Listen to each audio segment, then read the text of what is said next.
Inaugurata questo pomeriggio al J Museo di Jesolo, la mostra Banksy and Friends, l'arte della ribellione, un percorso espositivo con 90 opere tra le più irriverenti e controcorrente dell'arte contemporanea, prodotti da artisti internazionali che si sono resi protagonisti di un'arte pubblica e sociale.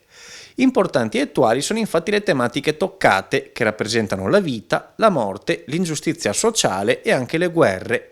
Un messaggio, quello lanciato dagli artisti, che non è mai banale né scontato, ma che punta invece a scuotere le coscienze e a volte anche a commuovere. L'idea è quella di generare un cortocircuito tra quello che è la street art, i valori ideali di questo mondo e relazionarli con un pubblico da museo. Ovviamente avere Banksy, TV Boy, Iago, Liu Bolin, Mr. Brainwash, David LaChapelle e gli altri grandi artisti in mostra vuole essere un racconto del quotidiano che ci fa confrontare e ci fa vivere tutte quelle occasioni che difficilmente abbiamo il modo di vivere all'interno delle nostre città.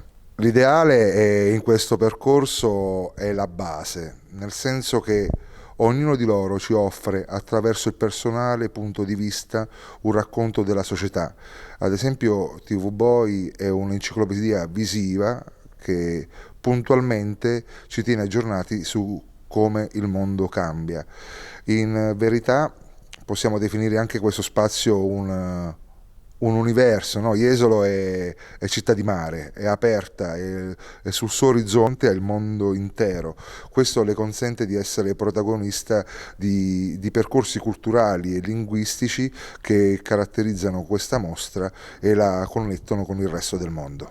La mostra, curata da Pier Nicola Maria Di Iorio, è prodotta dal comune di Jesolo e organizzata da Piuma e Artemisia e sarà visitabile dal 24 aprile al 15 settembre.